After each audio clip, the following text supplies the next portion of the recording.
Hi friends, എല്ലാവർക്കും movement മലയാളത്തിന്റെ പുതിയ എപ്പിസോഡിലേക്ക് വീണ്ടും സ്വാഗതം. ഇന്ത്യൻ സിനിമ കണ്ടിട്ടുള്ളതിൽ വെച്ച് ഏറ്റവും വയലൻസ് രംഗങ്ങളുള്ള മാർക്കോ എന്ന ചിത്രം ഉടൻ തന്നെ OTT റിലീസ് ചെയ്യാൻ തയ്യാറെടുക്കുകയാണ്.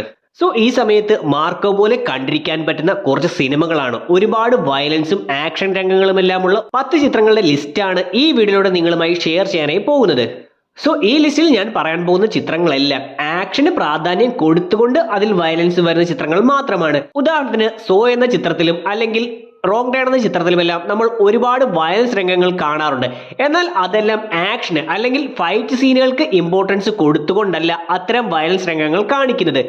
സോ അത്തരം ചിത്രങ്ങളെ ഉൾപ്പെടുത്തുന്നില്ല, പകരം ആക്ഷൻ സീനുകൾ, ഫൈറ്റ് സീനുകൾ ഉൾപ്പെടുത്തിക്കൊണ്ട് അതിൽ വയലൻസ് രംഗങ്ങൾ വരികയാണെങ്കിൽ അത്തരത്തിലുള്ള വിവിധ ഭാഷകളിലെ 10 ചിത്രങ്ങളെയാണ് ഇവിടെ പരിചയപ്പെടുത്താനായി പോകുന്നത്. കൂടാതെ ഇതിൽ ഈ ചിത്രങ്ങളുടെ കഥകളെക്കുറിച്ച് കുറച്ചെല്ലാം പറയേണ്ടത് കൊണ്ട് ഇതിൽ നിങ്ങൾ കാണാത്ത ചിത്രങ്ങൾ ഉണ്ടെങ്കിൽ തീർച്ചയായിട്ടും അതെല്ലാം ഒരുപക്ഷെ സ്പോയിലറായി പോകാൻ ചാൻസ് ഉള്ള കാര്യങ്ങളാണ്. അതുകൊണ്ട് തന്നെ സ്പോയിലർ, നമുക്ക് നേരെ വീഡിയോയിലേക്ക്. ഒന്നാമത്തത് കിൽ. മാർക്കോ ഇറങ്ങുന്നതിന് മുന്നേ വരെ ഇന്ത്യ കണ്ടിട്ടുള്ളതിൽ വെച്ച് ഏറ്റവും വയലന്റ് മൂവിയായിട്ട് അറിയപ്പെടുന്ന ചിത്രമായിരുന്നു കിൽ. ഒരുപക്ഷെ മാർക്കോ ഇറങ്ങിയതിന് ശേഷവും വയലൻസ് രംഗങ്ങളെക്കാട്ടിലും ഉപരിയായി ആക്ഷൻ രംഗങ്ങൾ വെച്ച് നോക്കുമ്പോൾ മാർക്കോയെക്കാട്ടിലും ഒരു പടി മുകളിൽ തന്നെയാണ് കിൽ നിൽക്കുന്നതെന്ന് പറയാം. 2023 ഇറങ്ങിയിട്ടുള്ള ഈ ചിത്രത്തിൽ അമൃത് രാത്തോഡ് എന്ന ഒരു NSG കമാൻഡോ അയാളുടെ കാമുകിയുടെ വിവാഹം ഉറപ്പിച്ചുകൊണ്ട് കുടുംബം യാത്ര ചെയ്യുന്ന ഒരു ട്രെയിനിലേക്ക് കയറുകയും ഡൽഹിയിലേക്ക് പോയിക്കൊണ്ടിരിക്കുന്ന ആ ട്രെയിനിലേക്ക് ഒരു സ്റ്റേഷനിൽ വെച്ച് കുറെ ഗുണ്ടകൾ കയറുകയും ഇവർ തുലിക സിംഗ് എന്ന അമൃതിന്റെ കാമുകിയുടെ കുടുംബത്തെ ഉപദ്രവിക്കുകയും കാമുകിയെ കൊല്ലുകയും ചെയ്യുമ്പോൾ പിന്നീട് അങ്ങോട്ട് അമൃത് രാത്തോഡ് ഭ്രാന്തമായ അവസ്ഥയിൽ ആ ഒരു സംഘത്തെ മുഴുവനായി കൊല്ലുന്നതാണ് നമ്മൾ കാണുന്നത്. മാർക്കോ ഇഷ്ടപ്പെട്ടവരാണ് നിങ്ങളെങ്കിൽ തീർച്ചയായിട്ടും കണ്ടിട്ടില്ലെങ്കിൽ കണ്ടിരിക്കേണ്ട ഒരു ചിത്രം തന്നെയാണ് കിൽ. 2. The ride. 2011 പുറത്തു വന്നിട്ടുള്ള ഒരു ഇന്തോനേഷ്യൻ ചിത്രമായിരുന്നു ഇത്. ആക്ഷൻ ക്രൈം സിനിമകളിലൂടെയെല്ലാം പേരെടുത്തിട്ടുള്ള ഗാരത്ത് ഇവാൻസ് ആയിരുന്നു ഈ ചിത്രം സംവിധാനം ചെയ്തിരുന്നത്. ഇന്തോനേഷ്യൻ നാഷണൽ പോലീസ് ഒരു ഡ്രഗ് ലോഡിന്റെ അപ്പാർട്ട്മെന്റ് റെയ്ഡ് ചെയ്യുന്നതായിരുന്നു ചിത്രത്തിന്റെ കഥയിൽ പറഞ്ഞിരുന്നത്. പെൻഗാക് സിലാത്ത് എന്ന ഇന്തോനേഷ്യൻ മാർഷൽ ആർട്സിനെ പ്രോത്സാഹിപ്പിക്കുന്ന തരത്തിൽ ചിത്രത്തിൽ ഉടനീളം ഈ ഒരു മാർഷൽ ആർട്സ് ഉൾപ്പെടുത്തിക്കൊണ്ടുള്ള ഫൈറ്റ് സീനുകളായിരുന്നു നമ്മൾ കണ്ടിരുന്നത്. അതും കൂടുതലായി വളരെ റിയലിസ്റ്റിക് ആയിട്ടുള്ള രീതിയിലായിരുന്നു ഇത്തരം ആക്ഷൻ രംഗങ്ങൾ കൊറിയോഗ്രഫി ചെയ്തിരുന്നത്. 3. നോബഡി. 2021 പുറത്തു വന്ന ഒരു അമേരിക്കൻ ആക്ഷൻ ചിത്രമായിരുന്നു നോബഡി. ബോബ് ഓഡൻകർക്കായിരുന്നു ചിത്രത്തിലെ നായക കഥാപാത്രത്തെ അവതരിപ്പിച്ചിരുന്നത്. ഹച്ച് മാൻസൽ എന്ന ഈ ഒരു ക്യാരക്ടർ യുണൈറ്റഡ് സ്റ്റേറ്റ്സ് ഇന്റലിജൻസിന്റെ കമാൻഡിംഗ് ഓഫീസറായി വർക്ക് ചെയ്തിരുന്നതാണ്.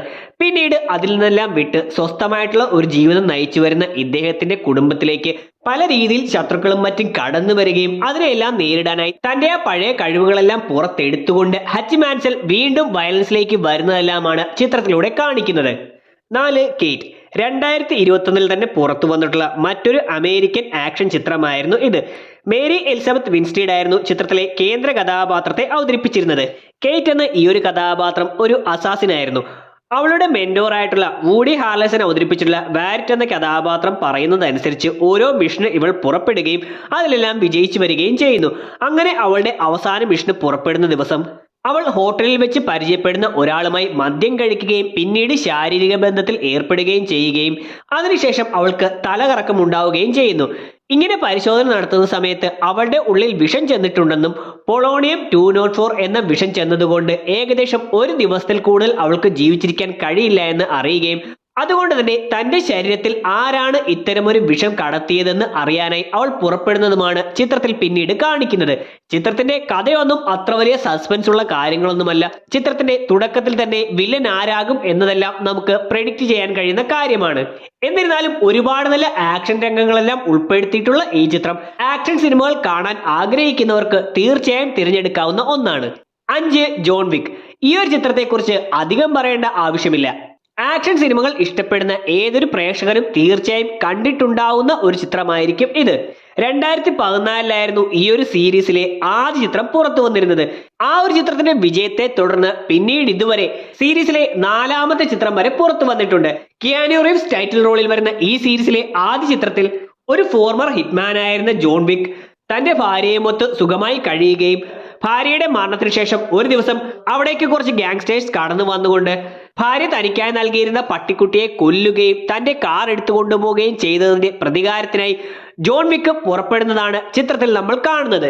ഗൺ ഫൈറ്റുകളും പല മാർഷൽ ആർട്സ് രംഗങ്ങളും മുഷ്ടിയുദ്ധങ്ങളും അങ്ങനെ ഒരു വിധത്തിലുള്ള എല്ലാ ഫൈറ്റുകളും ഈ ഒരു സീരീസിൽ നമുക്ക് കാണാൻ സാധിക്കുന്നുണ്ട്. ആറാമത്തത് അറ്റോമിക് ബ്ലോണ്ട്. ഏകദേശം ജോൺ വിക്കിന്റെ ഒരു ഫീമെയിൽ വേർഷൻ എന്ന് വാഴ്ത്തപ്പെടുന്ന ഒരു ചിത്രമാണ് ഇത്. 2017 ഇറങ്ങിയിട്ടുള്ള ഈ ഒരു അമേരിക്കൻ ചിത്രത്തിൽ ചാർലിസ് തെറോൺ, ജെയിംസ് മക്കോയ് എന്നിവരെല്ലാമായിരുന്നു കേന്ദ്ര കഥാപാത്രങ്ങളെ അവതരിപ്പിച്ചിരുന്നത്. Deadpool 2, Hobbs and Shaw, bullet train തുടങ്ങിയ സിനിമകളിലൂടെയെല്ലാം പേരെടുത്തിട്ടുള്ള ഡേവിഡ് ലീച്ച് ആയിരുന്നു ഈ ചിത്രം സംവിധാനം ചെയ്തിരുന്നത്. ഇതിൽ ബെർലിനിലെ ഇന്റലിജൻസ് ഏജൻസിന്റെ എല്ലാം ലിസ്റ്റ് അടങ്ങിയിട്ടുള്ള നഷ്ടപ്പെട്ടു പോയിട്ടുള്ള ഒരു വാച്ച് വീണ്ടെടുക്കാനായി MI6 ഒരു സ്പൈ ആയിട്ടുള്ള ലൊറൈൻ എന്ന ചാർലിസ് തെറോണിന്റെ ക്യാരക്ടർ പോകുന്നതും പിന്നീട് നടക്കുന്ന കാര്യങ്ങളുമാണ് പറയുന്നത്. ആക്ഷൻ രംഗങ്ങൾ കൊണ്ട് നിറഞ്ഞിട്ടുള്ള ഈ ചിത്രം വലിയ വിജയമായി മാറുകയും അതുകൊണ്ട് തന്നെ 2020 ഈ ചിത്രത്തിന് രണ്ടാം ഭാഗം വരാൻ പോകുന്നുണ്ട് എന്നുള്ള വാർത്തകൾ കേട്ടിരുന്നു. 7 ഓൾഡ് ബോയ്. 2003 പുറത്തു വന്നിരുന്ന ഒരു സൗത്ത് കൊറിയൻ ചിത്രമായിരുന്നു ഇത്. ഒരു ആക്ഷൻ സിനിമയെക്കാട്ടിലും ഉപരി ലോക സിനിമയിൽ ഇന്നോളം ഇറങ്ങിയിട്ടുള്ളതിൽ വെച്ച് ഒരു ബെസ്റ്റ് മിസ്റ്ററി ത്രില്ലർ ചിത്രമായിട്ടാണ് ഇത് അറിയപ്പെടുന്നത്. എന്നിരുന്നാലും ചിത്രത്തിൽ മികച്ച ചില ആക്ഷൻ രംഗങ്ങൾ ഉൾപ്പെടുത്തിയിരുന്നു. അതും വളരെ ബ്രൂട്ടലായിട്ടും റിയലിസ്റ്റിക് ആയിട്ടുമുള്ള രീതിയിൽ. ഞാൻ നേരത്തെ പറഞ്ഞ റെയ്ഡ് എന്ന ചിത്രത്തിലെ പോലെ തന്നെ വളരെ റിയലിസ്റ്റിക് ആയിട്ടുള്ള രീതിയിലായിരുന്നു കൂടുതൽ ആക്ഷൻ രംഗങ്ങളും ഉൾപ്പെടുത്തിയിരുന്നത്. പ്രത്യേകിച്ച് കോറിഡോറിലുള്ള ആ ഒരു ഫൈറ്റ് സീനെല്ലാം. പാർക്ക് ചാൻ വുക് സംവിധാനം ചെയ്ത വെഞ്ചൻസ് ട്രയോളജിയിലെ 3 ചിത്രങ്ങളും ഇത്തരത്തിൽ ആക്ഷൻ എല്ലാം ഇമ്പോർട്ടൻസ് കൊടുത്തുകൊണ്ട് അവതരിപ്പിക്കാനാണ് ശ്രമിച്ചിരുന്നതെങ്കിലും അതിൽ ഏറ്റവും കൂടുതൽ വിജയിച്ചിട്ടുള്ളതും ഏറ്റവും നല്ല അഭിപ്രായങ്ങൾ നേടിയെടുത്തിട്ടുള്ളതും ഈ രണ്ടാമത്തെ ചിത്രമായിട്ടുള്ള ഓൾഡ് ബോയ് ആയിരുന്നു. 8 ഓങ് ബാക്ക്. ടോണി ജായെ കേന്ദ്ര കഥാപാത്രമാക്കി 2003 മുതൽ 2010 വരെ ഓങ് ബാക്ക് സീരീസിന്റെ 3 ചിത്രങ്ങളാണ് പുറത്തു വന്നിരുന്നത്. ഇതിൽ മൂന്നാമത്തെ ചിത്രം ഒരുപാട് നെഗറ്റീവ് അഭിപ്രായങ്ങളും മറ്റും നേടുകയാണ് ഉണ്ടായത്. അതുകൊണ്ട് തന്നെ ആദ്യത്തെ 2 ചിത്രങ്ങളെയാണ് ഈ ഒരു ലിസ്റ്റിലൂടെ ഞാൻ പറയുന്നത്. തായ്ലൻഡ് ചിത്രമായിട്ടുള്ള ഇതിൽ തായ്ലൻഡിലെ ഒരു ബുദ്ധ സ്റ്റാച്ചു ആയിട്ടുള്ള ഓങ് ബാക്ക് എന്നത് കള്ളന്മാർ തട്ടിക്കൊണ്ടു പോവുകയും അത് നേടിയെടുക്കാനായി ടോണി ജായുടെ ടിങ് എന്ന ക്യാരക്ടർ പോകുന്നതും തുടർന്നുണ്ടാകുന്ന ഫൈറ്റ് രംഗങ്ങളും മറ്റുമാണ് ചിത്രത്തിൽ കാണിക്കുന്നത്. ടോണി ജായുടെ വളരെ വേഗത്തിലുള്ള വ്യത്യസ്തമായിട്ടുള്ള ആക്ഷൻ രംഗങ്ങളും മറ്റുമാണ് ചിത്രത്തിലെ പ്രത്യേകത. അതിൽ രണ്ടാമത്തേതിലെ ഗോത്രവർഗ്ഗങ്ങൾക്കിടയിലും മറ്റും നടക്കുന്ന ഫൈറ്റ് രംഗങ്ങൾ എടുത്തു പറയേണ്ടത് തന്നെയാണ്. ജാക്കി ചാൻ, ബ്രൂസ്ലി തുടങ്ങിയവരുടെ എല്ലാം ഫൈറ്റ് രംഗങ്ങൾ ഇഷ്ടപ്പെടുന്ന പ്രേക്ഷകർ തീർച്ചയായിട്ടും കണ്ടിരിക്കേണ്ട ടോണി ജാ ചിത്രങ്ങളാണ് ഈ ഓങ് ബാക്ക് 1ഉം 2ഉം. 9 സിസു. ഒരു ഫിന്നിഷ് ചിത്രമാണിത്. ജൽമാരി ഹെലാൻഡർ ആണ് ഈ ചിത്രം തിരക്കഥ എഴുതി സംവിധാനം ചെയ്തിരിക്കുന്നത്. 2ാം ലോക മഹായുദ്ധത്തിന്റെ കാലത്ത് 1944 ഈ കഥ നടക്കുന്നതായി പറയുന്നത്. അന്ന് ഫിന്നിഷ് ആർമി കമാൻഡർ ആയിട്ടുള്ള ആട്ടമി എന്ന ക്യാരക്ടർ നാസി ബറ്റാലിയനോട് പൊരുതുന്നതെല്ലാമാണ് ചിത്രത്തിലൂടെ പറയുന്നത്. ഈ ആട്ടമി എന്ന ക്യാരക്ടറിന് സ്വർണം കിട്ടുന്നതും അത് നേടിയെടുക്കാനായി ശത്രുക്കൾ വരുന്നതും അവരോടെല്ലാം ആട്ടമി പോരാടുന്നതെല്ലാമാണ് ചിത്രത്തിൽ പറയുന്നത്. ആ ഒരു യുദ്ധത്തിന്റെ കാലഘട്ടത്തിലെല്ലാം മനുഷ്യജീവന് വിലയില്ലാത്ത തരത്തിൽ സ്ത്രീകളെയെല്ലാം എങ്ങനെയാണ് ഉപദ്രവിക്കുന്നത്, പീഡിപ്പിക്കുന്നത്, എങ്ങനെയാണ് നിഷ്കരണം കൊന്നുകളയുന്നത് എന്നീ കാര്യങ്ങളുമെല്ലാം ചിത്രത്തിലൂടെ പറഞ്ഞിട്ടുമുണ്ട്. 2023 ഇറങ്ങിയിട്ടുള്ള ഈ ചിത്രം ആ വർഷം ഇറങ്ങിയതിൽ വെച്ച് one of the best action ഫിലിമാണ് എന്ന് തന്നെ പറയാം. അവസാനത്തേത് ദി ഷാഡോസ് ട്രേസ്. ഇത് മറ്റൊരു ഇന്തോനേഷ്യൻ ക്രൈം ത്രില്ലർ ചിത്രമാണ്. ഷാഡോ എന്ന പേരിൽ അറിയപ്പെടുന്ന 17 വയസ്സ് മാത്രമുള്ള അസാസിനായിട്ടുള്ള ഒരു പെൺകുട്ടി പല സ്ഥലത്തേക്ക് അസാസിനായി മിഷന് പോകുന്നതും ഇതിനിടയിൽ ഒരു മിഷനിൽ പരാജയപ്പെടുകയും അവിടെ വെച്ച് ഒരു കുട്ടിയെ പരിചയപ്പെടുന്നതും ആ കുട്ടിയെ മാഫിയ സംഘം തട്ടിക്കൊണ്ടുപോകുന്നതും പിന്നീട് ആ കുട്ടിയെ തേടി ഈ 17 വയസ്സുള്ള അസാസിൻ പോകുന്നതുമെല്ലാമാണ് ചിത്രത്തിൽ കാണിച്ചിരിക്കുന്നത്. ഈ ചിത്രത്തിൽ സ്ത്രീകളാണ് മെയിൻ ക്യാരക്ടറുകളായി വന്നിരിക്കുന്നത്. എങ്കിൽ പോലും വയലൻസിനും ആക്ഷനും ഒരു കുറവും വരുത്താത്ത രീതിയിൽ ഒരു ചോരക്കളി തന്നെയാണ് ചിത്രത്തിൽ ഉടനീളം നമ്മൾ കാണുന്നത്. ആദ്യത്തെ ഒരു 10-20 മിനിറ്റ് കൊണ്ട് തന്നെ ചിത്രം എൻഗേജിംഗ് ആയി മാറുകയും ആക്ഷൻ രംഗങ്ങളിലേക്ക് കടക്കുകയും തുടർന്ന് അങ്ങോട്ട് മുഴുവൻ സമയവും നമ്മളെ പിടിച്ചിരുത്തുന്ന രീതിയിൽ തന്നെയാണ് ചിത്രത്തിന്റെ കഥ അവർ അവതരിപ്പിച്ചിരിക്കുന്നത്.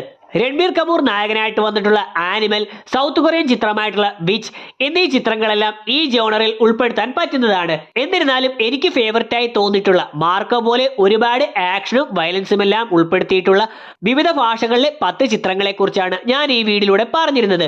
എന്താണ് ഞാൻ ഈ പറഞ്ഞ സിനിമകളെ കുറിച്ചുള്ള നിങ്ങളുടെ അഭിപ്രായമെന്നും നിങ്ങൾക്ക് ഇതിൽ ഏത് ചിത്രമാണ് അല്ലെങ്കിൽ നിങ്ങൾക്ക് ഇഷ്ടപ്പെട്ടിട്ടുള്ള വയലൻസ് നിറഞ്ഞിട്ടുള്ള ആക്ഷൻ ചിത്രങ്ങൾ ഏതെല്ലാമാണെന്ന് കമന്റ് സെക്ഷനിൽ ഉൾപ്പെടുത്താൻ ശ്രമിക്കുക. വീഡിയോയുടെ അവസാനിക്കുകയാണ്. വീഡിയോ നിങ്ങൾക്ക് ഇഷ്ടമായിട്ടുണ്ടെങ്കിൽ ലൈക്ക് ചെയ്യാനും ഷെയർ ചെയ്യാനും സബ്സ്ക്രൈബ് ചെയ്യാനും ശ്രമിക്കുക. നമുക്ക് അടുത്തൊരു എപ്പിസോഡിലൂടെ കാണാം. അതുവരെ ബൈ.